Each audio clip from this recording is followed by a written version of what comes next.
Travel کر رہے ہوتے ہیں اور موو اراؤنڈ کر رہے ہوتے ہیں. تو انہوں نے جو نمبر کاؤنٹ کیا وہ یہ کہ اس کے پاس سے جو لوگ گزرے ہیں اپنا ریگولر چلتے ہوئے وہ 1097 لوگ تھے. اور وہ لوگ جو اس کے پاس وائلن سننے کے لیے کھڑے ہوئے, you will be amazed, research کے مطابق وہ صرف 7 لوگ تھے, جسٹ 7. اور وہ جوشوا بیل جس کے 1 گھنٹے کے کانسرٹ میں جب یہ وائلن پلے کرتا ہے, ڈفرینٹ گگز پلے کرتا ہے, تو $350 to $500 کا ٹکٹ جاتا ہے. انہوں نے اس کے کیپ میں دیکھا کہ وہاں پر صرف $32 موجود تھے. تو اینالائز کیا انہوں نے اس پورے ریسرچ, اس پورے ایکسپیریمنٹ سے, کہتے ہیں it was the evening time جب ہم نے جوشوا بیل کو اس طرح سے سب وے میں کھڑا کیا تھا. سو رش بہت تھا, اور جہاں رش تھا وہاں اس شام کے وقت میں ہر پیسنجر جو آ رہا تھا وہ خود رش میں تھا, یعنی ہر ایک کو اپنے گھر جانے کی جلدی تھی. Everybody was in rush, and the lesson they gave is actually the same lesson which Quran gives to us. They said when you are in a rush and you go too fast in life, you cannot have a spiritual experience. That's the same philosophy جو کہ مصروفیت کی زندگی آج کے انسانوں کو دے رہی ہے. When you are in a rush, ہر کوئی ایک بھاگم دوڑ میں ہے, and you go too fast in life, زندگی میں دن ختم ہو جاتے ہیں, کام ختم نہیں ہوتے ہیں. جو اپنوں کو وقت دینے کا کام ہے سمپل سا, وہی نہیں ہو پاتا ہے. سو انہوں نے لکھا تھا you can not have a spiritual experience. جب بھی آپ کو میں نے کہا تھا کہ یہ صرف نان ریلیجس لوگوں کا ایشو نہیں ہے, بظاہر دین سے جڑے مصروف لوگ بھی اسپرچل کلک سے محروم ہوتے ہیں. اسی لیے all of us need a pause button every day. Press پاس کس لیے؟ تاکہ آپ اپنی بلیسنگز کو کاؤنٹ کر سکیں, غلطیوں کو ریکٹیفائی کر سکیں, زندگی کو سنوار سکیں, اپنوں کو وقت دے سکیں, سیلف ایویلیویشن, تزکیۃ النفس کر سکیں. تو آپ دیکھیں وہ چیزیں جو آج ڈفرینٹ اسٹیٹسٹکس سے نکالی جا رہی ہیں, وہ چیزیں جو آج ریسرچ کر کے ڈیرائیو کی جا رہی ہیں, ہمارے پاس اتنا کمپریہنسو دین موجود ہے, دین اسلام, جس نے آغاز میں ہی ارلی ریویلیشن کے اندر ہی, مکی دور میں ہی, دوسری یا تیسری وحی میں ہی رسول اللہ صلی اللہ علیہ وسلم کو اور ان کے تھرو ان کے صحابہ کو اور ان کے صحابہ کے تھرو پوری امت کو تہجد کے تھرو پاز کرنا سکھا دیا. ٹھہر ٹھہر کر ترتیل کے ساتھ قرآن پڑھنے کے تھرو پاز کرنا سکھا دیا. اور اس پاز کرنے کی صلاحیت سیکھنے کے لیے اللہ نے اپنے کلام میں مزید احکامات دیے, 5 وقت کی نماز دے دی, یہ روزہ ایک طرح سے پاز ہوتا ہے ہمارے بہت سے کاموں کے اوپر. تو یہ حکمت رب اور حکمت کلام رب تو مستقل نظر آتی ہے. وہ جو آج دنیا کہتی ہے press a pause button in your 24 hours a day and just give yourself a time to re-evaluate your matters and your values. یہ چیزیں ہمیں اسلام بہت پہلے سکھا چکا ہے, اور ارلی وحی کے اندر یہی پاز کرنا سورۃ المزمل میں رسول اللہ صلی اللہ علیہ وسلم کو سکھایا گیا. اس لیے کہ جب سورۃ مزمل نازل ہوئی ہے, اب ہم اچھی طرح جانتے ہیں آپ حالت پریشانی میں تھے, آپ حالت خوف میں تھے, آپ کو مستقبل کے کئی فیئرز آ کے بار بار ٹچ کر رہے تھے, آپ کو وہ ذمہ داری محسوس ہو رہی تھی شاید کہ جو آپ کو جبرائیل کے ساتھ نظر آئی تھی, جو جبرائیل آپ کو تھما کر گئے تھے. تو اللہ تعالیٰ نے بھی غفور اور رحیم ہوتے ہوئے اپنے بندے کو تسلی دیتے ہوئے پاز کے طریقے سکھا دیے کہ دیکھیں تہجد سے آپ کو انرجی ملے گی, give yourself this pause. جو ذمہ داری تہجد کی نماز سے اللہ سکھانا چاہ رہا تھا وہ ذمہ داری ہیوی تھی, اس میں پاز چاہیے تھا تہجد کا. جو ذمہ داری قرآن کو ترتیل سے پڑھنے میں فیل کرائی جا رہی تھی, آہستہ آہستہ پڑھو, ٹھہر ٹھہر کر پڑھو, ہر حرف کو اس کا حق دیتے ہوئے پڑھو. کیوں؟ اس لیے کہ جو ذمہ داری آپ پر ڈالی جا رہی ہے یا رسول اللہ صلی اللہ علیہ وسلم, اٹس ہیوی. اور یہ ذمہ داری کیا تھی؟ یہ ذمہ داری سورۃ المزمل کی آیت نمبر 5 میں بیان کر دی گئی. اسی آیت نمبر 5 کے حوالے سے ہمارا ٹاپک ہے دلال الثقل. آیت نمبر 5 میں اللہ تعالیٰ نے فرمایا اِنَّا سَنُلْقِي عَلَيْكَ قَوْلًا ثَقِيلًا، ان قریب یقیناً ہم آپ پر ایک بھاری بات ڈالیں گے۔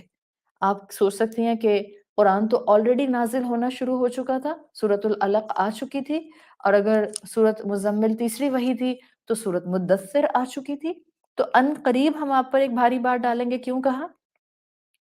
اب قرآن کو اصل میں اس آیت میں قولاً ثقیلاً کہا گیا ہے، اِنَّا سَنُلْقِي عَلَيْكَ قَوْلًا ثقیلا، یہ قرآن کے لیے آیا ہے۔ اب آج کا جو میرا ٹاپک ہے انشاءاللہ، جس میں پوری کوشش کروں گی کہ میں آیت نمبر 5 کو کمپلیٹ کر لوں، آیت نمبر 5 کے حوالے سے ہم قرآن کا قول ثقیل ہونا 12 ایسپیکٹس میں دیکھیں گے، ٹوٹل 12 ایسپیکٹ، قرآن کس کس طرح سے قول ثقیل ہے اور کس کس طرح سے رسول اللہ صلی اللہ علیہ وسلم کے سامنے اس کو قول ثقیل بنا کر رکھا گیا، اور کیسے یہ آپ کو اور مجھے قول ثقیل کے طور پر محسوس ہونا چاہیے۔ 12 ڈفرینٹ پوائنٹس فرام کلاسیکل تفسیر میں انشاءاللہ آپ کے سامنے رکھنا چاہوں گی۔ اس لیے ہمارا ٹاپک ہے دلال الثقل، یعنی shades of weight, shades of ثقل۔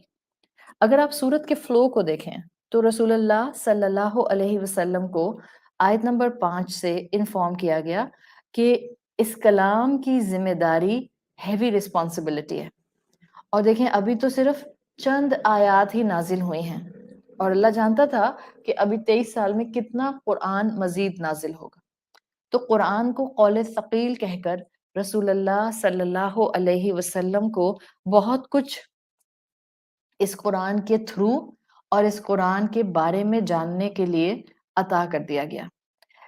اس قول ثقیل کے کئی مفہوم میں سے پہلا مفہوم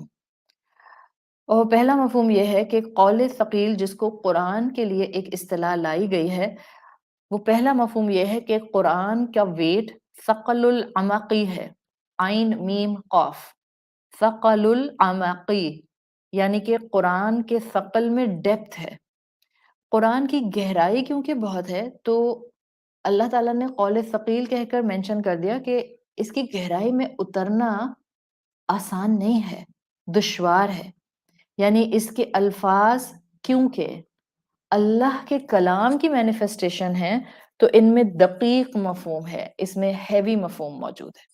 تو سب سے پہلا ثقل جو کہ قولاً ثقیلاً میں قرآن کے ساتھ اسکالرز کہتے ہیں اٹیچ کر دیا گیا، وہ ثقل ہے اس قرآن کے الفاظ کی ڈیپتھ، ثقل العمقی، عین میم قاف۔ پھر دوسری ایکسپلینیشن پر میں آتی ہوں، تو ثقل کو آپ ذہن میں رکھیں، وزر بھی بوجھ کے دیا آتا ہے عربی زبان میں، واو زا را، وزر، ولا تزرو وزرتن اخرى، تو وزر بھی ایک بوجھ ہوتا ہے۔ ثقل عربی زبان میں ایسے بوجھ کے لیے آتا ہے جس کو، جو زیادہ ہیوی ہوتا ہے، جس کو ایک جگہ سے دوسری جگہ موو کرنا آسان نہیں ہوتا۔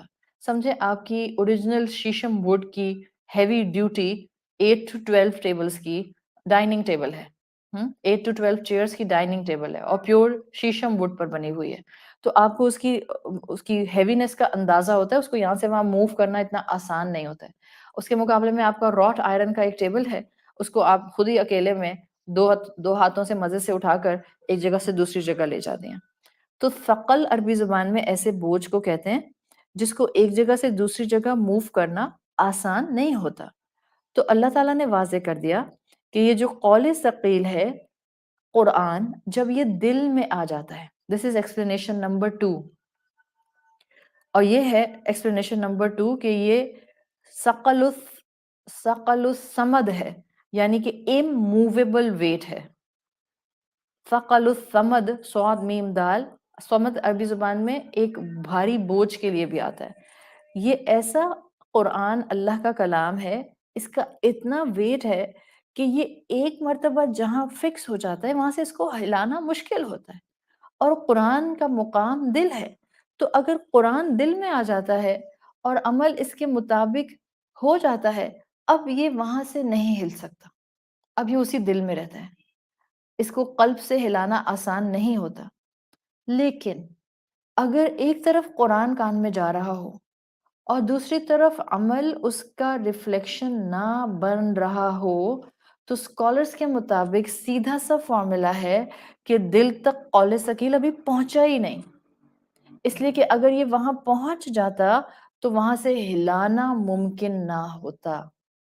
ثقل الصمد اموویبل وزن ہے یہ اللہ کا کلام قول ثقیل، جو دل میں ایک دفعہ آ جائے پھر نہیں ہٹتا۔ نمبر 3، قرآن کو قول ثقیل کیوں کہا جاتا ہے؟ ثقل الجہد، اس میں کوشش کا بوجھ ہے۔ قول ثقیل میں یہ مفہوم بھی ہے کہ یہ ہیوی محنت طلب کام ہے۔ قرآن کے مفہوم کو ڈگ کرنا یہ بہت محنت طلب کام ہے، اور اسی لیے اس کو قول ثقیل کہا گیا ہے۔ یعنی آپ یہ کہہ سکتے ہیں کہ تدبر، ان ڈیپتھ اسٹڈی، تفکر کرنے کے لیے آپ کو گھنٹوں کی محنت چاہیے ہوتی ہے within 124 hours، گھنٹوں کی۔ ہاں، اگر آپ میں سے کوئی سوچے کہ میں تو گھنٹوں کی محنت نہیں کر سکتی، تو کیا قرآن کے جو میننگز ہیں یا قرآن کے جو نصیحتیں ہیں کیا وہ میں نہیں لے سکتی؟ نہیں، قرآن کی سمپل نصیحت اس کے ترجمے سے بھی لی جا سکتی ہے۔ یہ سادہ نصیحت ہے جو ہر انسان لے سکتا ہے، مگر جو اس کے گہرے اصول ہیں، جو اس کے حکمت کے خزانے ہیں، جو اس کے حکمت کے سمندر ہیں، وہاں تک آنے کے لیے ثقل الجہد ریکوائرڈ ہوتا ہے، جوہد کی محنت ریکوائرڈ ہوتی ہے، جوہد کا بوجھ ریکوائرڈ ہوتا ہے۔ وہاں تک آنے کے لیے آپ کو خوب محنت طلب کام کرنے ہوتے ہیں، نفس مارنا ہوتا ہے، نیند ختم کرنی ہوتی ہے، کھانا پینا ہلکا کرنا ہوتا ہے، صحت کا خیال رکھنا ہوتا ہے، اپنے مزاج کو کنٹرول میں رکھنا ہوتا ہے، اپنا ڈیلی لائف پیٹرن ایک سیٹ سٹینڈرڈ پر لے کر چلنا ہوتا ہے۔ کہیں جا کر پھر آپ قرآن کے گہرے مفاہیم سمجھنے کے قابل ہوتے ہیں۔ تو جب آپ اس طرح سے اس چیز کو لیتے ہیں تو آپ کے سامنے قرآن کا قول ثقیل ہونا واضح ہونا چلا جاتا ہے۔ فورتھ اینگل جو قرآن کو قول ثقیل بناتا ہے، دیکھیں یہ جو میں ٹرمز آپ کے سامنے بول رہی ہوں عربی کی، آپ کو ان کو یاد رکھنا ضروری نہیں ہے، ٹرمز کو یاد رکھنا ضروری نہیں ہے، اگین کیونکہ ایکیڈیمک لیکچرز ہیں تو کبھی کبھی ایکیڈیمک لیکچرز کے اندر ٹرمینالوجیز آپ کو ہیوی لگ سکتی ہیں، لیکن اٹ ڈز ناٹ مین کہ آپ کا فوکس ٹرمینالوجی ہونا چاہیے۔ ہم نے اگر ٹرمینالوجی پر فوکس کیا اور وہ ہمیں ڈسٹریکٹ کر گئی تو اس کا مطلب ہے کہ ہم فائدہ مند چیز اٹھا نہیں سکیں گے۔ سو فوکس آن کہ قرآن قول ثقیل سورۃ المزمل کی آیت نمبر 5 میں کیوں کہا گیا ہے۔ فوکس آن دیز 1-2 لائنرز جو میں آپ کو ٹرمینالوجی کے ساتھ دے رہی ہوں، and terminology is for those people those are well aware with Arabic language, اور جن کے لیے اس کو سمجھنا اور کمپریہینڈ کرنا کمپیریٹیولی آسان ہے۔ صحیح ہے، ہر انسان اپنے ایمان کے لحاظ سے اپنے اپنے ایک سٹیپ پر کھڑا ہوتا ہے، اسی لیے میں ہمیشہ کہتی ہوں خود کو خود سے کمپیئر کیجئے، خود کو کسی سے کمپیئر نہیں کیجئے۔ صحیح ہے، آپ سب اللہ کو پیاری ہیں، آپ سب اللہ کی پسندیدہ ہیں، آپ سب اللہ کی محبوب بن سکتی ہیں، اس لیے کہ آپ سب اس وقت اس کے کلام کے ساتھ وقت گزار رہی ہیں۔ سو جس سے اللہ محبت کرتا ہے اس کو دین کی سمجھ دے دیتا ہے، جس کا اللہ بھلا چاہتا ہے اس کو دین کے راستے پر چلا دیتا ہے۔ تو اگر ٹرمینالوجی بھاری لگے گی، ٹرمینالوجی کو اگنور کر دیجئے اور سیکھیں یہ کہ سورۃ المزمل میں قرآن کو قول ثقیل کیوں کہا گیا ہے۔ تو میں نے 4 اینگل سے آپ کو قول ثقیل جو ہے 3 اینگل سے سکھا دیا ہے۔ ایک ثقل العمق، اس میں گہرائی ہے۔ ثقل الصمد، یہ اموویبل وزن ہے، قرآن کا جب دل میں آتا ہے تو یہ دل سے ہل نہیں سکتا ہے، پھر یہ عمل میں ڈیفینیٹلی ریفلیکٹ کرتا ہے۔ ثقل الجہد، اس کے اندر کوشش کا وزن ہے، اس لیے کہ آپ کوشش کر کے اس پر تفکر کرتے ہوئے اس کے حکمت کے موتی نکالتے ہیں۔ And the fourth angle of قول ثقیل is ثقل الاحکام۔ There is no doubt in it کہ on a practical ground, on a very practical ground، قرآن کے جو احکامات ہیں وہ میجورٹی لوگوں کو بھاری لگتے ہیں، میجورٹی لوگوں کو بھاری لگتے ہیں، اس لیے کہ اس کے تقاضے ان کو ثقل کی طرح محسوس ہوتے ہیں۔ مثال کے طور پر قرآن کا تقاضا ہے کہ رسول اللہ صلی اللہ علیہ وسلم کی اتباع اور پیروی کی جائے۔ جب آپ اللہ کے رسول صلی اللہ علیہ وسلم کی پیروی کرنے کھڑے ہوتے ہیں تو پھر آپ کو عبادات کے پوائنٹ آف ویو سے، ریوارڈز کے پوائنٹ آف ویو سے انہی چیزوں پر زیادہ فوکس کرنا ہوتا ہے، انہی عبادات کو اپنانا ہوتا ہے جو اللہ کے رسول صلی اللہ علیہ وسلم سکھا کر گئے ہیں. کبھی معاشرہ ان پر ایگزیکٹلی عمل نہیں کر رہا ہوتا، وہاں تھوڑے سے ایڈیشن سبٹریکشنز ہوتے ہیں. ایسے میں جب آپ ان احکامات کو جو اللہ کے رسول اور قرآن سکھاتے ہیں ان پر چلنے کی کوشش کرتے ہیں، ثقل الاحکام آپ کو محسوس ہوتا ہے. احکام کبھی کبھی بھاری لگتے ہیں. تو ثقل الاحکام کیا ہے کہ اس قرآن کے احکامات میجورٹی لوگوں کے لیے عملاً بھاری ہوتے ہیں. دیکھیں میں اور آپ یہاں بیٹھ کے تقریر کرتے رہیں اور زندگی میں یہ سارا علم ریفلیکٹ نہ کر رہا ہو تو پھر تو زندگی بڑے ٹھنڈے ٹھنڈے اور پرسکون گزر جائے گی. پھر تو نہ زبانوں کو خاموش رکھنا پڑے گا، نہ ذہن کو خاموش کرانا پڑے گا، نہ اپنے آپ کو ایک کنٹرولڈ انوائرمنٹ کے اندر لانا ہوگا، اس لیے کہ صرف اور صرف زبانی دعوے ہوں گے، صرف زبانی اپروچ ہوگی، دل اور عمل اس سے عاری ہوگا. سو فورتھ پوائنٹ جو آپ کو مجھے بتاتا ہے، قرآن کو رسول اللہ صلی اللہ علیہ وسلم کی شروع کی ہی وحی کے اندر قول ثقیل کہہ کر بتا دیا گیا. اٹس اے ہیوی ڈیوٹی کلام. اس کے احکامات پر عمل کرنا اور ان پر استقامت اختیار کرنا، yes it has some kind of a ثقل. اس میں بوجھ ہوتا ہے. ان کاموں سے اپنے آپ کو روکنا جن پر اللہ تعالیٰ نے کہا ہے کہ یہ کام اللہ نے حرام کیے ہیں، یا ان کے قریب جاؤ گے تو تم حرام میں چلے جاؤ گے، ان سب کاموں کے اوپر اپنے آپ کو کنٹین کرنا مشکل ہوتا ہے. ثقل الاحکام is another dimension of قول ثقیل جب ہم قرآن کو سورۃ مزمل میں پڑھتے ہیں. Then the fifth point، ثقل الوحی، وحی کا ویٹ. قول ثقیل قرآن کو اس لیے بھی کہا جاتا ہے کہ اسکالرز کہتے ہیں کہ رسول اللہ صلی اللہ علیہ وسلم پر جب وحی کا نزول ہوتا تھا، یعنی جس پروسیجر سے وحی آپ پر، آپ کے قلب پر نازل کی جاتی تھی، قرآن نازل کہاں ہوا ہے؟ آپ کے قلب مبارک پر. تو یہ قول ثقیل ہونا سب سے زیادہ اگر ایبزارب ہو جائے تو انسان کے یہ دل میں محسوس ہوتا ہے. تو پانچواں اینگل قول ثقیل کا ثقل الوحی ہے، جب آپ صلی اللہ علیہ وسلم پر فزیکلی وحی آتی تھی. یہ جو آپ قول ثقیل کی ڈیفینیشنز اور ڈیفرنٹ ایسپیکٹس سیکھ رہی ہیں نا، اس میں آپ کو فزیکل ویٹ بھی محسوس ہوگا اور اس میں آپ کو میٹافوریکل ویٹ بھی محسوس ہوگا. قول ثقیل کو اسکالرز نے دونوں طرح درست کہا ہے. رسول اللہ صلی اللہ علیہ وسلم نے فزیکلی ثقل الوحی محسوس کیا ہے. Physically it was a heavy procedure, heavy عمل. حضرت زید بن ثابت رضی اللہ عنہ اور حضرت ابو بکر صدیق رضی اللہ عنہ، ان دونوں کے ڈیفرنٹ دو وقت کے معاملات آتے ہیں کہ ایک مرتبہ یہ اللہ کے رسول صلی اللہ علیہ وسلم کے ساتھ بہت کلوز کہیں بیٹھے ہوئے تھے. آپ جب چیئر اور جنرلی چیئرز اور صوفہ پر ایک دوسرے کے کلوز بیٹھے ہوئے ہوتے ہیں تو آپ اس طرح نہیں بیٹھتے جیسا کہ میں ڈیفائن کرنے جا رہی ہوں، لیکن جب آپ زمین پر بیٹھے ہوئے ہوتے ہیں نا، کراس لیگ کر کے بیٹھے ہوئے ہوتے ہیں، تو اکثر و بیشتر اگر آپ زیادہ لوگ ہیں ایک جگہ پر جو کہ چھوٹی جگہ ہے اور سب کراس لیگ کر کے بیٹھے ہوئے ہیں، تو آپ کی جو تھائی ہے وہ دوسرے کے تھائی سے ٹچ کر رہی ہوتی ہے نا. آپ جب کراس لیگ کر کے بیٹھے ہیں، اسکویز ہو کر بیٹھے ہیں، قریب قریب ہو کر بیٹھے ہیں. تو دونوں صحابی اپنے اپنے طور پر دو مختلف ایونٹس کی بات بتاتے ہیں، چاہے وہ حضرت ابو بکر صدیق ہوں، چاہے وہ حضرت زید بن ثابت ہوں.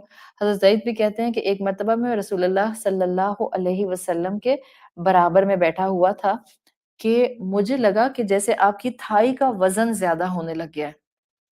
کبھی کبھی ہوتا ہے نا، آپ زمین پر کراس لیگ بیٹھے ہیں تو ایک انسان کا تھائی آپ پر لین کر رہا ہوتا ہے تھوڑا سا، تو کہتے ہیں مجھے لگا کہ آپ کا جو تھائی ہے اس کا وزن بڑھتا جا رہا ہے. اور میں نے جب آپ صلی اللہ علیہ وسلم کو دیکھا تو آپ کے ماتھے مبارک پر، آپ کے فور ہیڈ پر پسینہ تھا، یعنی آپ پر جبرائیل علیہ السلام وحی کا نزول کر رہے تھے.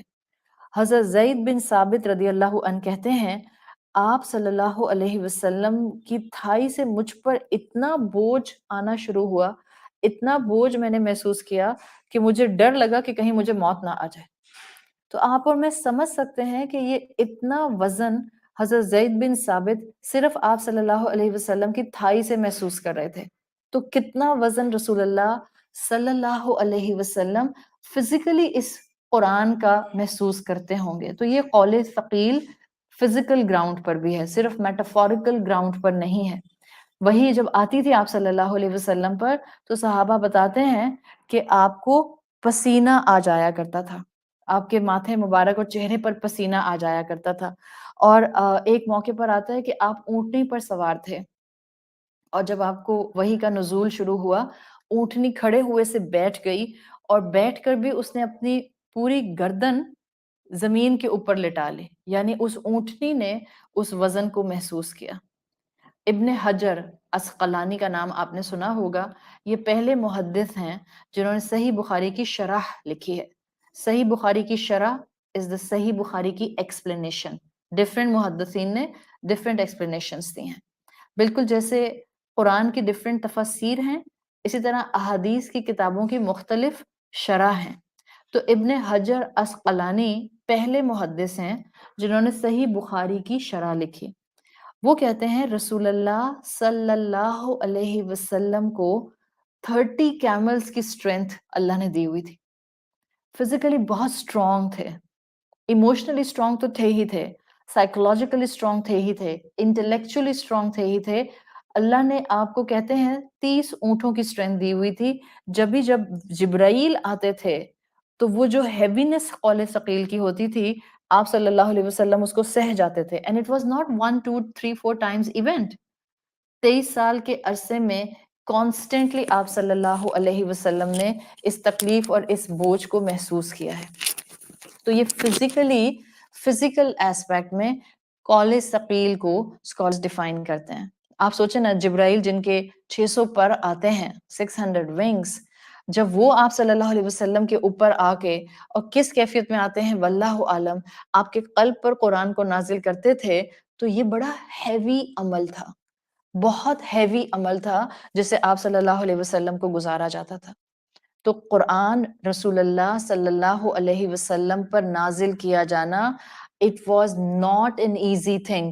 یہ ہیوی تھا. یہ اس لیے بھی ہیوی تھا، اس کو ثقل الوحی کے انڈر اسکالرز ایسے بھی ڈیفائن کرتے ہیں کہ کیونکہ یہ معجزہ تھا نا، یہ عیسیٰ علیہ السلام اور موسیٰ علیہ السلام جیسا معجزہ تو تھا نہیں، یہ تو سائملٹینیسلی معجزہ تھا اپنے الفاظ کے اندر، اپنے امپیکٹ میں.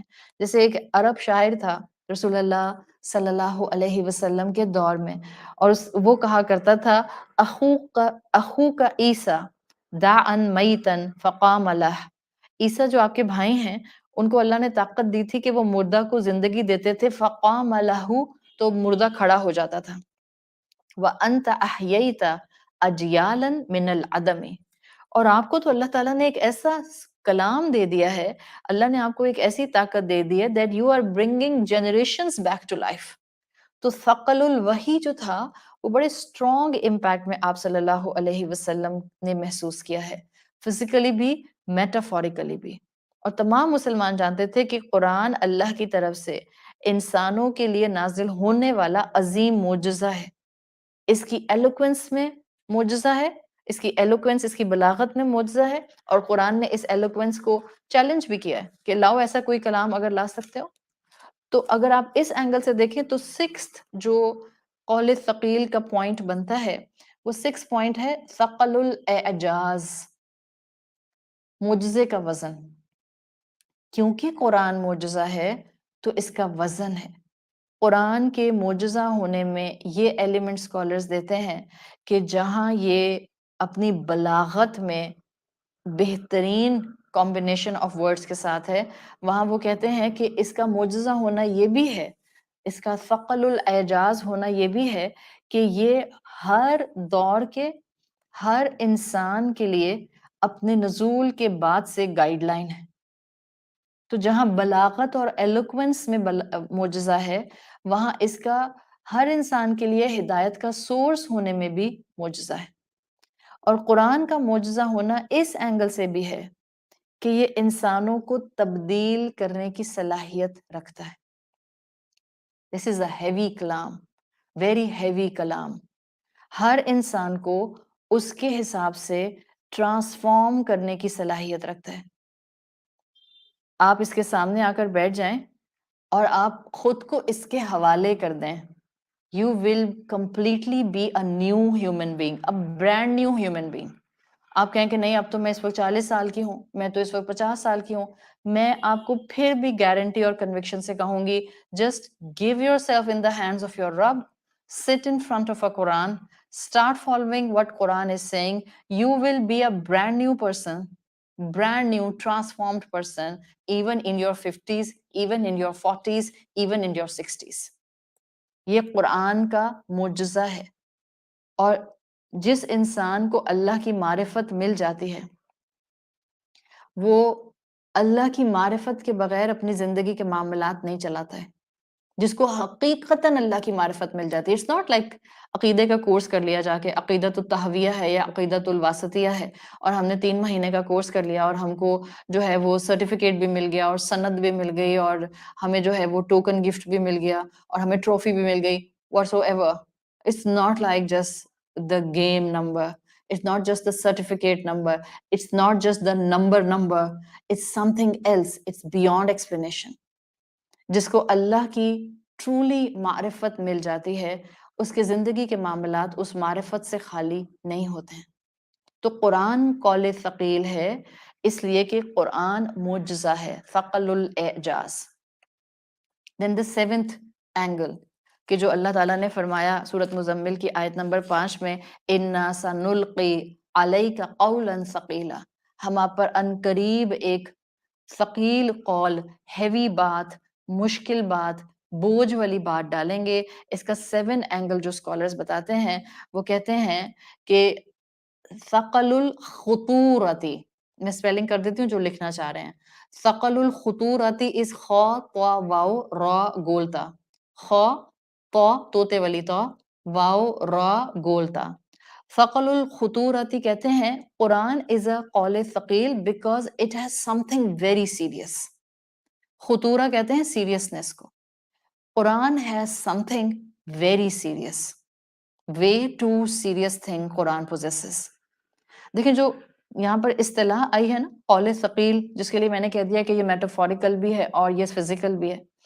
جب آپ کسی چیز کو ہیوی کہتے ہیں، ویٹ والا کہتے ہیں، سو ان انگلش کانوٹیشن آپ کسی چیز کو ہیوی کہتے ہیں مطلب some thing is really serious. یہ اس کی آپ کانوٹیشن نکالتے ہیں.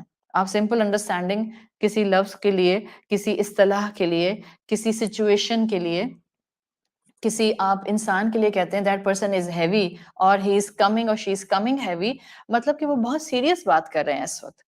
تو قول ثقیل کا مطلب ہے سیریس کلام ہے.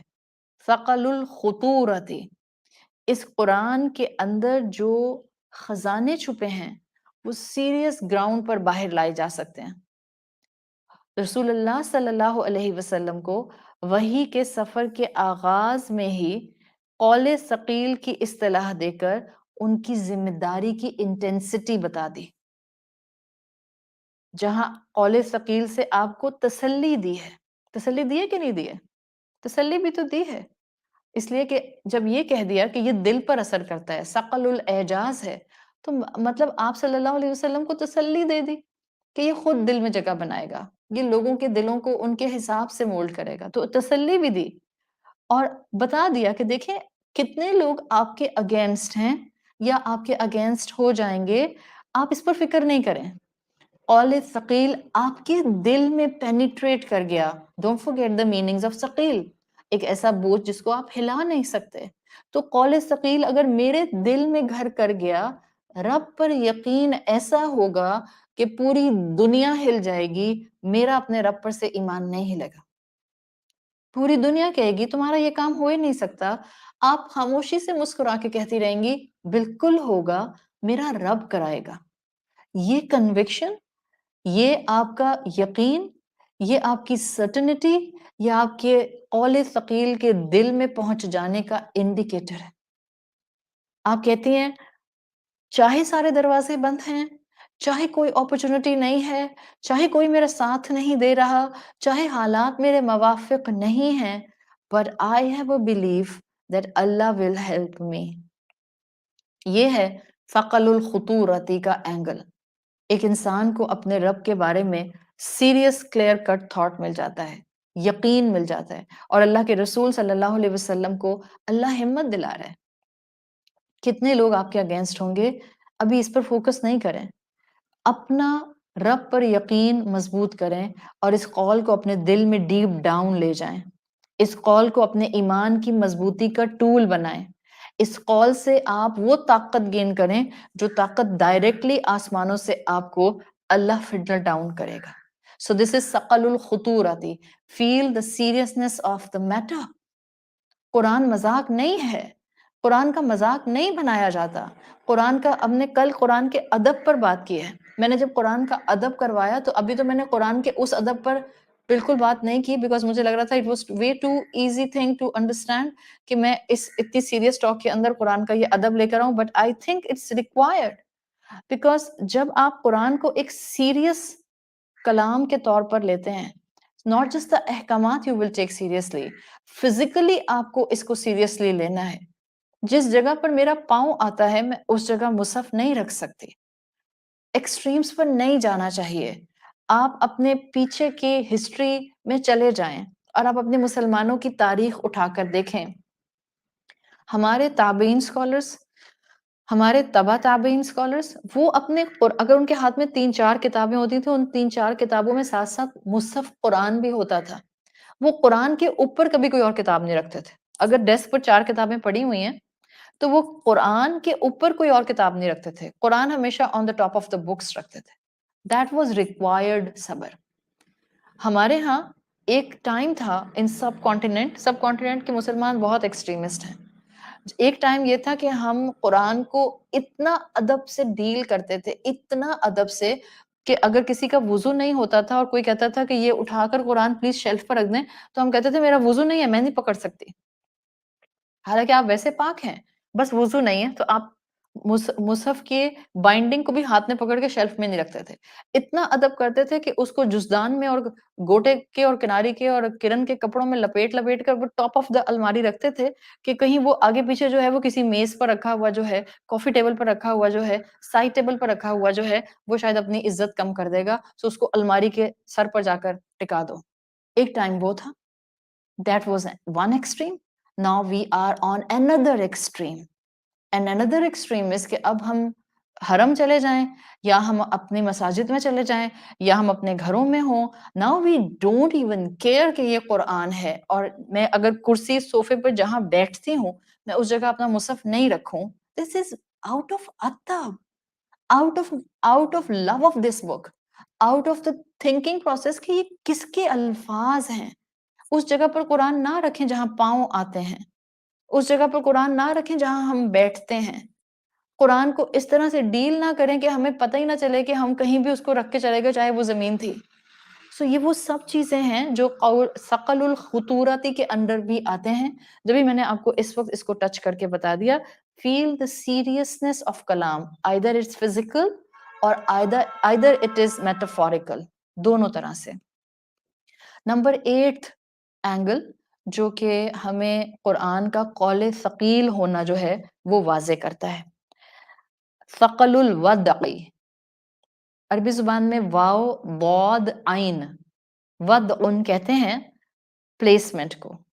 ثقل الوضعی, this is somehow connected with پیچھے کا ایک کانسیپٹ جو کہ میں نے آپ کو بتایا تھا ثقل الصمد, اس سے تھوڑا سا کنیکٹڈ ہے but little but in detail آپ کو یہ الگ اینگل سے میں بتاؤں گی. سو دا 8th اینگل جس سے قول ثقیل کو اسکالر اسٹڈی کرتے ہیں وہ کہتے ہیں ثقل الوضعی, دا ویٹیج آف دا پلیسنگ جو اس کلام کی ہے وہ اس کی جو اہمیت ہے, جو اس کا بوجھ ہے وہ بڑھا دیتی ہے.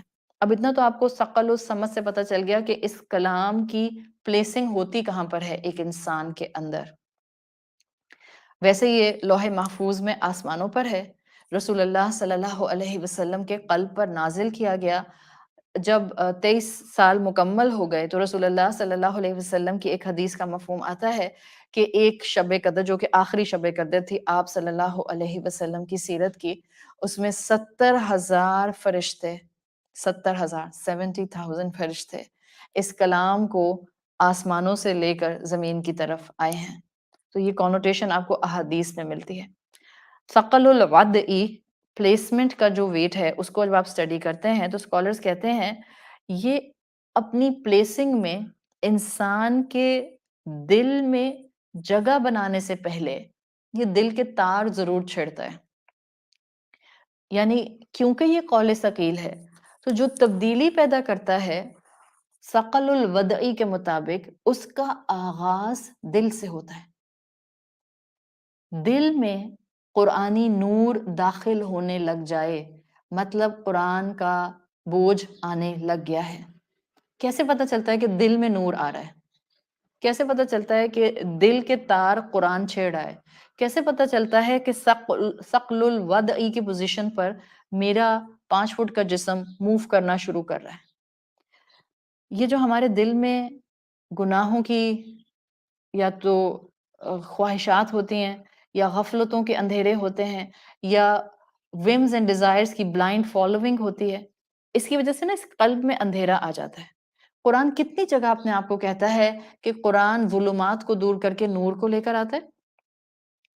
جیسے ہی قرآن دل کے تار چھیڑتا ہے، قرآن جیسے ہی دل کے ہارٹ شیل میں سے اندر پینیٹریٹ کرتا ہے، بیکاز دس از قول ثقیل، یہ جیسے ہی نور دل میں داخل ہوتا ہے کسی نہ کسی کیپیسٹی میں گناہ برا لگنے لگ جاتا ہے، جھوٹ جھوٹ لگنے لگ جاتا ہے، آپ کو نافرمانی لگنے لگ جاتی ہے.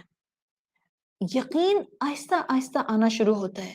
ہاں شاید اللہ کے رسول صلی اللہ علیہ وسلم جو کلام لائے ہیں وہ الٹیمیٹلی سب سے بہترین کلام ہے. یہ احساس آہستہ آہستہ بڑھنے لگ جاتا ہے کہ قرآن مجھے بتا رہا ہے کہ میرا رب میرے ساتھ ہے. آپ کو اس ثقل الودعی سے زندگی نظر آنے لگ جاتی ہے. زندہ تو آپ پہلے بھی تھے، مگر جب قرآن دل کے تار چھیڑتا ہے آپ کو زندگی کے الگ رنگ ڈھنگ نظر آتے ہیں. سورۃ الانعام کی آیت نمبر 122 میں اللہ تعالیٰ نے یہی تصویر کھینچی ہے. اومن کان میتا فاحییناہ، اسلام کی نظر میں وہ انسان جو قرآن سے دور ہے وہ مردہ ہے، زومبیز ہیں جو چل رہے ہیں، سانس لے رہے ہیں، انہیل اور ایکسہیل کر رہے ہیں.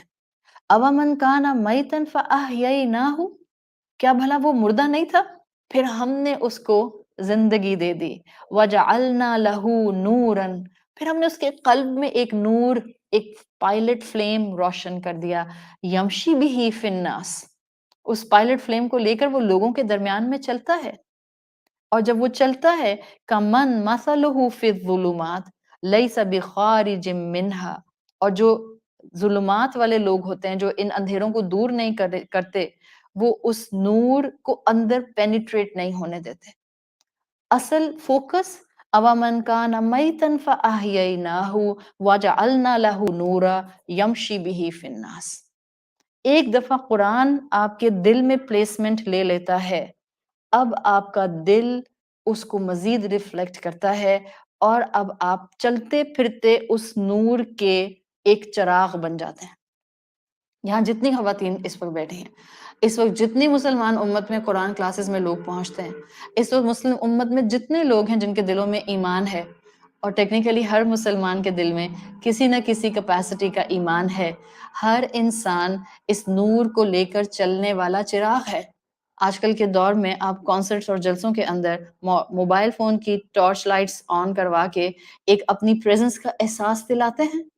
احادیث رسول صلی اللہ علیہ وسلم کے مطابق جس دل میں ایمان کی روشنی، ایمان کا نور ہوتا ہے، آسمان سے فرشتوں کو وہ انسان اس زمین پر ستاروں کی مانند نظر آتے ہیں، وہ نور ان کو نظر آتا ہے. انسان کے دل میں نور آنے کا سائن بہقی کی حدیث کے مفہوم کے مطابق رسول اللہ صلی اللہ علیہ وسلم نے فرمایا انسان کی آخرت کی طرف رغبت ہونے لگ جاتی ہے، آپ آخرت کی تیاری کرنے لگ جاتے ہیں، دنیا کی محبت کم ہونے لگ جاتی ہے، اور موت سے پہلے انسان موت کی تیاری کی توفیق حاصل کر لیتا ہے. موت کی تیاری کیا ہے؟ ہم اپنا وقت ضائع نہ کریں، ہم قرآن کی نعمت کو قرآن کی نعمت سمجھیں، ہم اپنے اپنوں کے اندر کچھ ایسا چھوڑ کر جانے کی ایفرٹ میں لگ جائیں کہ جب آپ اس دنیا کو چھوڑ کر جائیں تو آپ کے نام کے ساتھ اللہ کی محبت کا اینگل ہر ایک کو پرومیننٹلی نظر آئے. یہ تھی جو اللہ سے محبت کرتی تھی، یہ تھی جو محبت کے ساتھ معاملہ کرتی تھی، اور یہی وہ کیفیت ہے جو اللہ کے رسول صلی اللہ علیہ وسلم نے بتا دی ہے. It's a filter which we can set on each one of us. اپنے اپنے اوپر بلکہ خود لگا لیتے ہیں. آپ نے کہا جس کے دل میں یہ نور آتا ہے، جس کے دل میں قول ثقیل پلیسمنٹ اختیار کر لیتا ہے ثقل الودعی کے مطابق، اب وہ دل دنیا سے اپنا شوق اور جذبہ کم کر لیتا ہے. ہوتا ہے دنیا کا جذبہ، اٹس ناٹ لائک کہ رہبانیت آ جاتی ہے، اٹس ناٹ لائک کہ موناسٹریز میں جا کے مونکس بن جاتے ہیں. ہوتی ہے دنیا، but in a very controlled way. آخرت کی طرف رغبت زیادہ ہوتی ہے، وقت آخرت پر لگتا ہے، موت کی تیاری میں انسان لگ جاتا ہے. موت سے پہلے انفیکٹ رسول اللہ کے الفاظ کے جو مفہوم کے قریب جا کر بولا جائے، موت سے پہلے موت کی تیاری کی توفیق مل جاتی ہے. یقیناً یہ قرآن قول ثقیل ہماری سوچ سے کہیں زیادہ ہے، سوچ سے کہیں زیادہ ہے. جبھی تو سورہ حشر کی آیت 21 میں اللہ تعالیٰ نے پہاڑوں کو ذمہ داری دینا چاہی، تو انہوں نے جو ڈسکرپشن ان کا آتا ہے یا جو ڈسکرپشن ان کے لیے دیا گیا ہے، اٹس واضح. لو انزلنا هذا القرآن على جبل، اگر ہم اس قرآن کو پہاڑ پر نازل کر دیتے، لرأيته خاشعا متصدعا من خشیت اللہ، آپ دیکھتے کہ اللہ کے خوف سے ریزہ ریزہ ہو جاتا. ہم دعوے کرتے ہیں ہمارے دل میں قرآن ہے، اور ہمارے تکبر اور ہماری ایروگنس اور ہمارا ایک دوسرے کے اوپر فنگر پوائنٹنگ کرنا اور ہمارا ایک دوسرے کو معاف کر دینے کا ایلیمنٹ نہ اڈاپٹ کرنا، یہ سب کیا بتاتا ہے کہ ابھی تو وہ متصدعاً خاشعتاً متصدعتاً کی کیٹیگری ابھی ڈیولپ ہی نہیں ہوئی. تو ہر انسان کے لیے سورۃ الحشر کی آیت نمبر 21 ایک حجت ہے اکارڈنگ ٹو کلاسیکل اسکالرس. کوئی انسان یہ نہیں کہہ سکتا کہ میں قرآن نہیں سمجھ سکتا، مجھے قرآن جو ہے نا وہ ریلیٹیبل نہیں لگتا. کوئی انسان یہ نہیں کہہ سکتا، کوئی نہیں کہہ سکتا کہ میں قرآن نہیں سمجھ سکتا. یہ ہر انسان کو زندگی کا اہم سیریس پہلو اس کے حساب سے دکھاتا ہے. یہ اس کلام کی نیچر ہے، اور قرآن کی طرف پیور انٹینشن سے آنے والے میں ضرور انقلاب آتا ہے، ریولوشن آتی ہے. صحابہ کرام اس کی بریلینٹ مثال بنے ہیں. یہ اپنی پلیسمنٹ خود بناتا ہے. ثقل الودع کا مطلب ہوتا ہے یہ اتنا وزن ہے، وزنی چیز خود بیٹھ جاتی ہے. صرف آپ کا ایک قدم، آپ ریسیپٹیو ہو جائیں، اپنے دل کے کانوں کو کھول لیں، اور جب قرآن برس رہا ہے just let it pour in، آنے دیں اس کو اندر. یہ پھر اپنی پلیسمنٹ خود بناتا ہے. کیمسٹری میں higher density and lower density of different elements آپ نے پڑھی ہوگی. The higher density elements will settle down within the liquid itself. آپ کے دل کے ویسل میں ایک دفعہ آپ نے دل کا دروازہ کھول دیا، وہ کھولنا آپ کو ہے، وہ اللہ نہیں کھولتا. دل کے دروازے کا لاک اندر سے کھلتا ہے. بعض لاکس ہوتے ہیں نا گھروں میں ہم لگواتے ہیں جس کے لاک صرف اندر سے کھلتے ہیں، باہر سے نہیں کوئی کھول سکتا.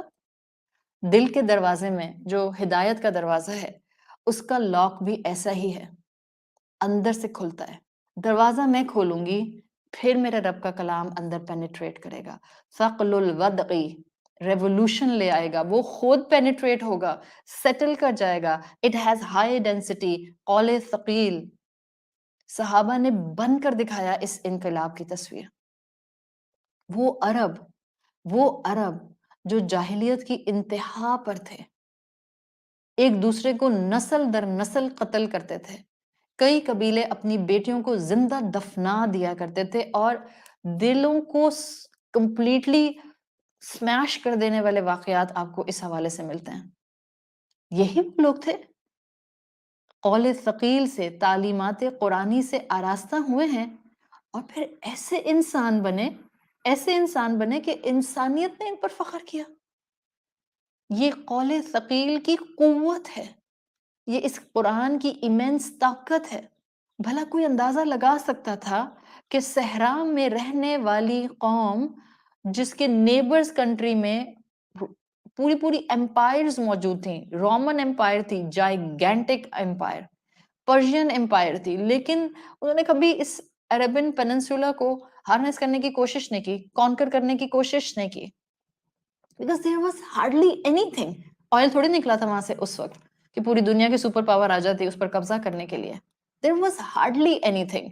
اکا دکا 4 درخت اور ریت کا پورا پہاڑ اور میدان، اور اس کے بعد یہ والی قوم جو صرف لڑاکو قوم تھی، جو صرف اور صرف ایک دوسرے کو لڑائی مار کٹائی کر کے ختم کرتی تھی. کوئی امیجن کر سکتا تھا صحرا میں جس قوم کی کوئی اہمیت نہیں ہے، ننگے پاؤں کچے مڈ کے گھروں میں رہنے والے غریب قوم، قول ثقیل ان کو ایک دن سپر پاور بنا دے گا؟ چند ہی برسوں میں with in the span of 23 years اس صحرا کے قلب سے ایک ایسی قوت ابری ہے جس نے رومن امپائر کیا، پرشین امپائر کیا، اس نے دنیا کے سپر پاورز کو مٹا کے رکھ دیا، عزت اور ذلت کے پیمانے بدل دیے. وہی جھگڑالو عرب ایک دوسرے کے ساتھ اسلامی اخوت میں جان قربان کرنے والے ہو گئے. کہاں سے آئی تھی یہ طاقت؟ کہاں سے آیا تھا یہ ٹرانسفارمیشن؟ کہاں سے آئی تھی یہ انرجی؟ ثقل الودقی، جب یہ قرآن قول ثقیل ان کے دلوں میں پینیٹریٹ کر گیا، پوری دنیا نے اس کی خوبصورتی دیکھی ہے. آج مسلم امت کٹی ہوئی، روتی ہوئی، مظلوم اور ہر طرف سے پٹی ہوئی ہے. آپ کے اور میرے سامنے ریزن موجود ہے، کوئی راکٹ سائنس نہیں ہے. جتنا قرآن کو چھوڑا ہوا ہے اور جنہوں نے تھاما ہوا ہے انہوں نے بھی ثقل الودقی کی کیٹیگری میں اس کو نہیں رکھا ہوا. مٹھی بھر لوگ بھی آج بھی ایمان ہونا چاہیے ہمارے مسلمانوں کا، ہم سب کا. وہ 313 تھے جو 1000 پر حاوی آ گئے تھے. جسٹ 313. آلموسٹ 2 بلین مسلمان موجود ہے، اور حالت کیا ہے ہماری؟ کبھی ادھر سے تھپڑ پڑتا ہے تو کبھی ادھر سے تھپڑ پڑتا ہے، کوئی ادھر سے زمین کھینچتا ہے تو ادھر سے کمفرٹر کھینچتا ہے. This is the situation of Muslim Ummah right now. So things are very clear. مٹھی بھر مسلمان جن کے پاس طاقت ہے، اگر وہ حقیقتاً اس ثقل الودقی کی پوزیشن میں آ کے اپنے دل کے اندر قرآن اور رسول اللہ صلی اللہ علیہ وسلم کی محبت کو بٹھا لیں، کسی کی مجال نہیں ہے کہ مسلمانوں کی طرف آنکھ اٹھا کر دیکھے. مگر ہم دیندار ہو کر بھی قول ثقیل کے اس ثقل کو محسوس نہیں کر پاتے. ہم نے اس کو بھی فن بنا لیا. ذمہ داری کب بنایا اس کو ہم نے؟ جس کو قرآن کی ذمہ داری محسوس ہو جائے اس کی تو راتوں کی نیندیں ختم ہو جاتی ہیں. نہ وہ دن میں سو سکتا ہے نہ وہ رات میں سو سکتا ہے. اور اس کا مطلب یہ نہیں ہوتا کہ وہ بستہ پکڑ کے باہر نکل جاتا ہے. اپنے گھر کی 4 دیواری میں ہوتا ہے، لیکن ذمہ داری کا احساس اس کو حق سے زیادہ دے دوں، اس کا خدمت کا اینگل حق سے زیادہ کر لوں، اس کے ساتھ زیادہ حق سے مسکرا لوں، اس کے ساتھ زیادہ مدد کر دوں، اس کی مزاج شناسی زیادہ کر لوں. کس کی بات کر رہی ہوں میں؟ باہر جا کے ڈرائنگ روم مینرز کی بات تھوڑی کر رہی ہوں. بات ہو رہی ہے اپنوں کی. میرے اپنے، جو میرے اپنے قرابت دار بنائے گئے ہیں، ہم اپنے اپنے گھروں کے اندر یہ چراغ نہیں جلائیں گے، امت کبھی کھڑی نہیں ہوگی. کبھی نہیں امت کھڑی ہوگی. ہم ایک دوسرے کے چہرے دیکھتے رہیں، یا ہم حکمرانوں کے چہرے دیکھتے رہیں، یا ہم پولیٹیشنز کے چہرے دیکھتے رہیں، یا ہم OIC کو دیکھتے رہیں اور ہم کہیں کہ change will come from there. Not at all. Change will come from within. میرے اندر سے چینج آئے گا، میں بدلوں گی. میرے اپنے، میری ورکنگ گراؤنڈ پہلے ہیں، باقی بعد میں آتے ہیں. یہی عرب تھے. قرآن کے قول ثقیل نے ایسی ثقل الودعی کی پلیسمنٹ اڈاپٹ کی ہے کہ انہوں نے عزت اور ذلت کے پیمانے بدل کر دنیا کو دکھا دیا کہ اس کلام کی کتنی طاقت ہے. Number 9. Sorry, I'm again going to take some time. With due apology. Sorry. ثقل الصبغتی. ثقل الصبغتی. صبغت آپ سب جانتے ہیں کہ کلر کو کہتے ہیں. اس قرآن کے رنگ کا بھی نا ایک بوجھ ہوتا ہے. اٹس اے ہیوی فریکوینسی کلام، ہیوی فریکوینسی شیڈ ہے اس کلام کا. صبغت اللہ ہم سورۃ بقرہ میں پڑھتے ہیں. تو ثقل الصبغتی، جہاں یہ سیریس میٹر ہے، جہاں یہ ہائر ڈینسٹی رکھتا ہے، جہاں اس کے اندر اس کے احکامات میں طاقت ہے، وہاں یہ اپنے ریڈر پر اتنا اسٹرانگ وزن چھوڑتا ہے، اتنا اسٹرانگ کلر چھوڑتا ہے کہ ہو نہیں سکتا کہ اس کا ریگولر ریڈر اس کی روشنی میں آپ کو نظر نہ آئے. قرآن کا قاری، قرآن کا کانسٹنٹ اسٹوڈنٹ، قرآن کا طالب علم قرآن سے کانٹراڈکٹری نہیں ہو سکتا ہے. قرآن کا رنگ اس پر ویزیبل ہوتا ہے. کائنات کے عظیم ترین انسان سے لے کر یعنی رسول اللہ صلی اللہ علیہ وسلم، ان کے ساتھیوں کی ایک فوج تھی پوری، یعنی صحابہ کرام رضی اللہ عنہم اجمعین۔ آپ ایک ایک انسان کو اسٹڈی کیجئے، ایک ایک انسان کو، ہر ایک کے اوپر صبغت اللہ پرومیننٹلی نظر آتا تھا۔ جیسے رسول اللہ صلی اللہ علیہ وسلم کی زندگی کا محور قرآن تھا، حضرت عائشہ کہا کرتی تھیں کان خلقہ القرآن۔ آپ کا اٹھنا بیٹھنا، بات کرنا، گفتگو کرنا، معاملات نبھانا was just a picture of قرآن۔ آپ کی زندگی قرآن کے رنگ سے وائبرنٹ تھی، اس لیے کہ آپ سب سے زیادہ قرآن کا قول ثقیل ہونا محسوس کرتے تھے۔ سب سے زیادہ آپ سب سے زیادہ اس کا حق ادا کرتے تھے، جب بھی سب سے اچھی ترتیل صرف رسول اللہ صلی اللہ علیہ وسلم کی تھی۔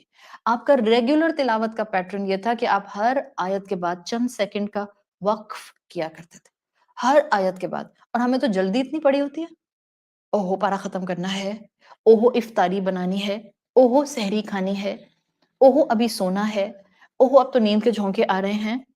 ہر ایک آیت ختم ہونے کے بعد آپ کچھ وقت کا توقف کیا کرتے تھے، اور ترتیل سے بہتر آپ سے زیادہ قرآن کون پڑھتا تھا؟ سب سے زیادہ قرآن کا رنگ آپ پر واضح کیوں تھا؟ سب سے زیادہ قرآن کی سمجھ تھی۔ تو جس پر قرآن کی جتنی سمجھ آتی جائے گی، اتنا قرآن کا رنگ، اتنا قرآن کا صبغہ اس پر ریفلیکٹ کرنا شروع کر دے گا۔ آئینہ جتنا صاف ہوتا ہے اتنی روشنی ریفلیکٹ کرتا ہے۔ زنگ آلود آئینے کو آپ بہترین لائٹ سورس کے سامنے رکھ دیں، it will never reflect the light.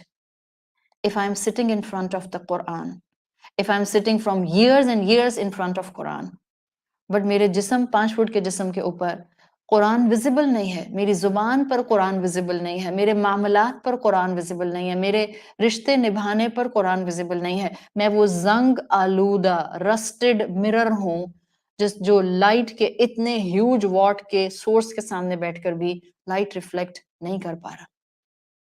رسول اللہ صلی اللہ علیہ وسلم کے اوپر صبغۃ القرآن سب سے واضح تھا، ثقل الصبغہ سب سے واضح تھا۔ یہ ریفلیکٹ کرتا ہے۔ ایک پوری رات تہجد میں ایک آیت کانسٹنٹلی پڑھی ہے، سورۃ مائدہ کی آیت نمبر 118، ان تعذبہم فانہم عبادک وان تغفر لہم فانک انت العزیز الحکیم۔ اللہ اگر آپ میری امت کو بخش دیں، اگر آپ میری امت کو سزا دیں، آپ کے بندے ہیں، اور اگر آپ ان کو بخش دیں، یقیناً آپ بہت اتھارٹی والے اور حکمت والے ہیں۔ آپ اس کے قول ثقیل کو محسوس کرتے تھے، قوت تاثیر کا اثر لیا کرتے تھے، اسی لیے آپ صلی اللہ علیہ وسلم پر صبغت اللہ سب سے واضح تھا۔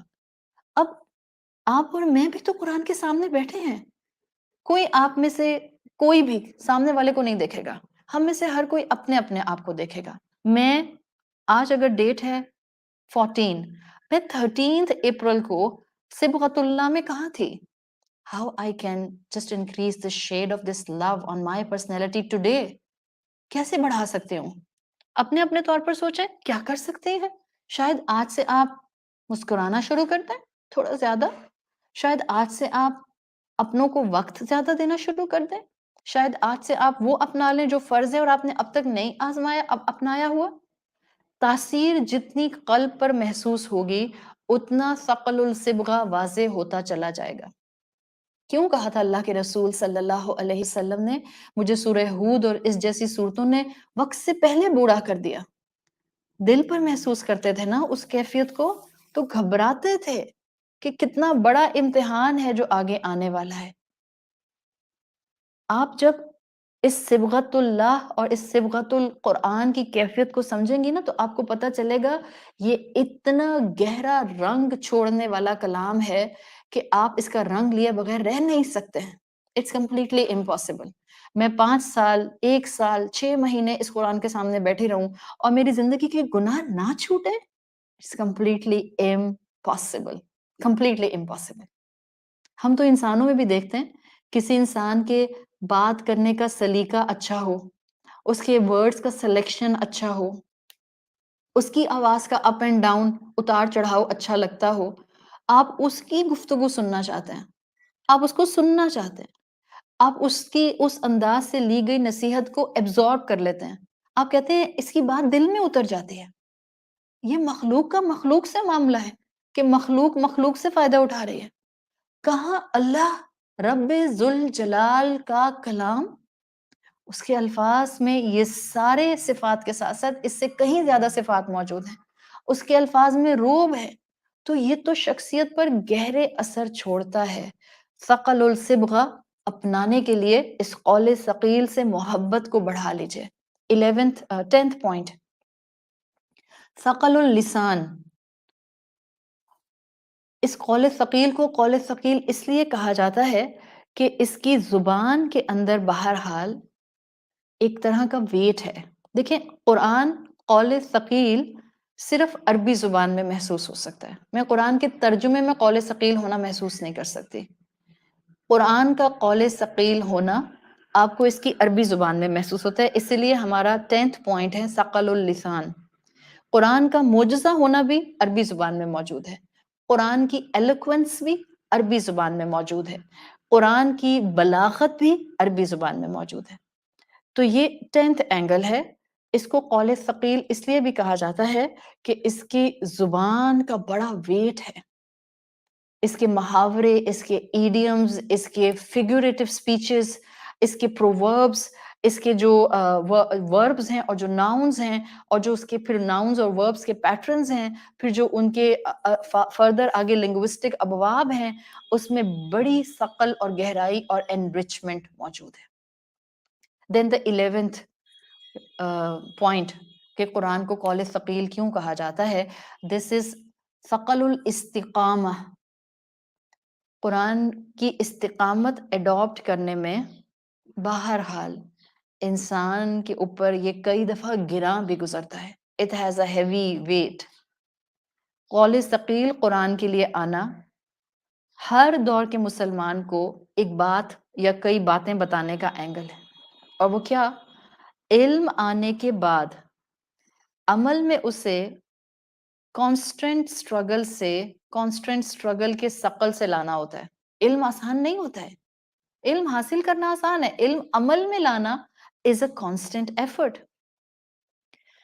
پھر علم کیا بتاتا ہے؟ اپنا عقیدہ درست کرنا، اسلام کا ایسنس اپنانا، it's a tough ثقل، کہ میں اب کسی سے نہیں مانگوں گی، میں کسی مزار پر نہیں جاؤں گی، میں کسی پیر فقیر کے پاس نہیں جاؤں گی، میں کسی مرشد کے ہاتھ پر جا کر جو ہوں وہ چوما چاٹی نہیں کروں گی، میں کسی پیر کے پیروں میں سجدہ نہیں کروں گی۔ It's a difficult task. تو ثقل الاستقامہ عقیدہ درست کرنے کے لیے جب آپ بیٹھتے ہیں پریکٹیکل نوٹ پر، اٹس اے ٹف ثقل۔ اسی طرح سے ثقل الاستقامہ بتاتا ہے کہ علم تو حاصل کر لیا، رسول اللہ صلی اللہ علیہ وسلم کا اخلاق بہترین تھا، آپ سب سے زیادہ مسکرانے والے تھے، آپ ہر وقت انرجیٹک نظر آتے تھے، آپ ہر وقت لوگوں کو مدد کرنے کے لیے تیار ہوتے تھے، یہ تو علم تھا۔ اب علم کے بعد اخلاق کو تھامتے ہوئے اپنے اپنے گھروں میں قرآن پر عمل کرتے ہوئے ریزسٹنس کے اندر چہروں پر مسکراہٹ سجانا ڈیفیکلٹ موسٹ ثقل، ڈیفیکلٹ موسٹ ثقل۔ وہ جو آپ سے مسکرا نہیں رہے بٹ آپ کو مسکرانا ہے، اس لیے کہ آپ کو اللہ کے حبیب صلی اللہ علیہ وسلم کی سنت کو اپنانا ہے۔ ثقل الاستقامہ میں علم تو آ گیا کہ صرف اور صرف سپریم اتھارٹی اللہ کی ہوگی، ہر اس رسم اور کلچر کو چھوڑا جائے گا جس میں اللہ اور دین کی سوورنٹی پر زد پڑے گی۔ اب معاشرے کی ان رسومات پر خود کو دور کرنا جو اسلام کے مزاج سے ٹکراتے ہیں، اور قرآن کی تعلیم کو تھامے رہنا رگڈ ثقل ہے، ایک سخت جان نکالنے والا ثقل ہے۔ یہ انسان کے لیے کلچر چھوڑنا آسان نہیں ہوتا ہے۔ قرآن کی تعلیم کے بعد گناہوں سے خود کو بچانا ریزیلینٹ ثقل ہے، کانسٹنٹ ایفرٹ ہے، ون ٹائم چیز نہیں ہوتی کہ اب میں نے آج گناہ چھوڑ دیا تو اب میں آخری سانس تک گناہ کی طرف دیکھنا ولی اللہ بن گئی، دیکھوں گی بھی نہیں۔ شیطان پلٹ پلٹ کر حملہ کرتا ہے، اسی طرح ثقل الاستقامہ میں نفرتوں کے معاشرے میں محبت کے پیغام پھیلاتے رہنا ثقل رکھتا ہے اپنے اندر، اور ٹھیک ٹھاک ثقل رکھتا ہے۔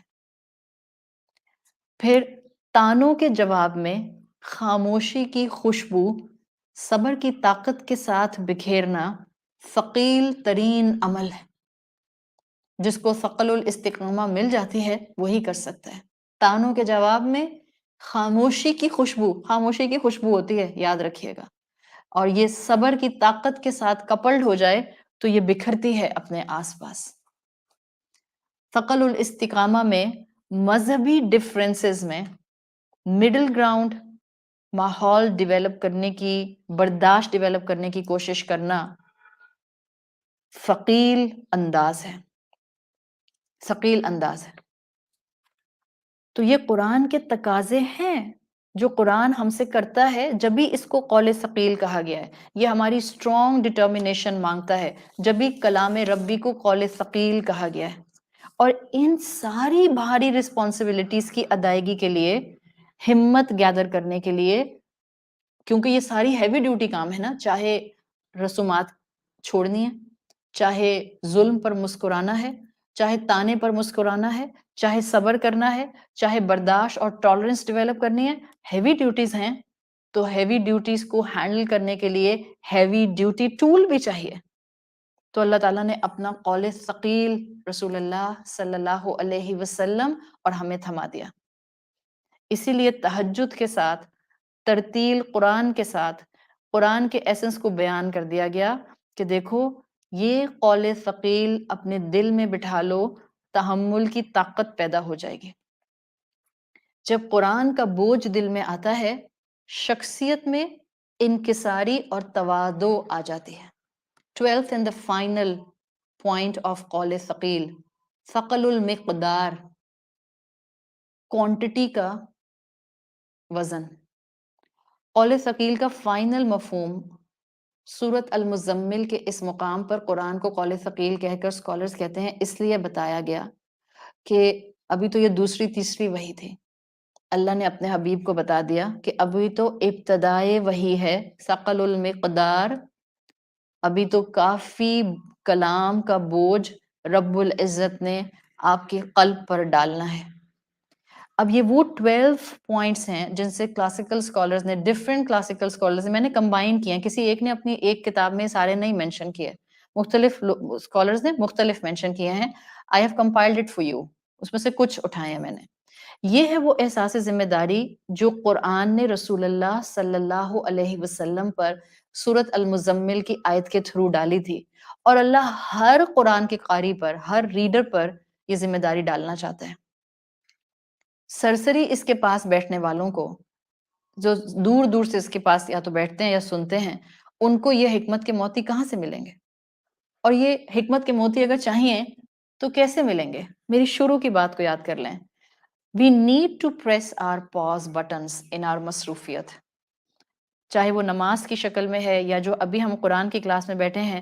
Sit with adab in front of a Quran in a regular manner with consistency. This will rejuvenate you. This will give you power.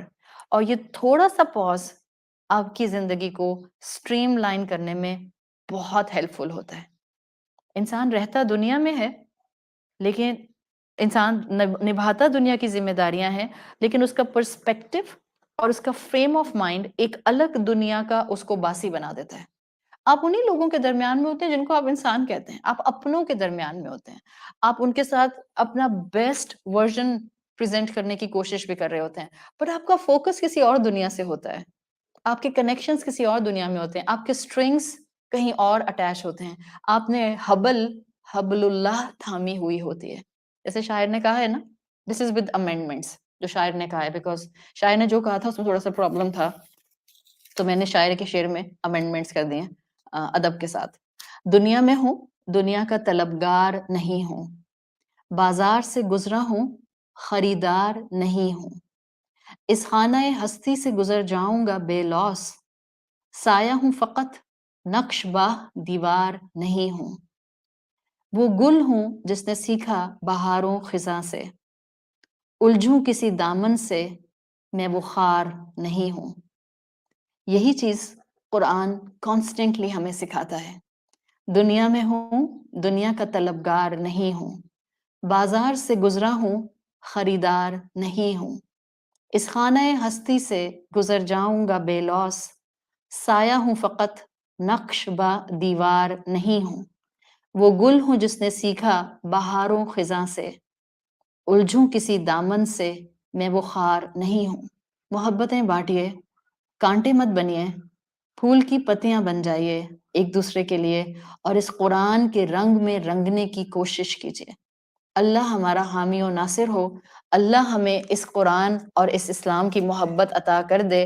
اللہ ہمیں اس رمضان اپنی وہ محبت عطا کر دے کہ زندگی میں پھر کبھی ہم گناہوں کو لائف سٹائل کے طور پر اڈاپٹ نہ کریں۔ سبحانک اللہم و بحمدک، نشہد ان لا الہ الا انت، نستغفرک و نتوب الیک۔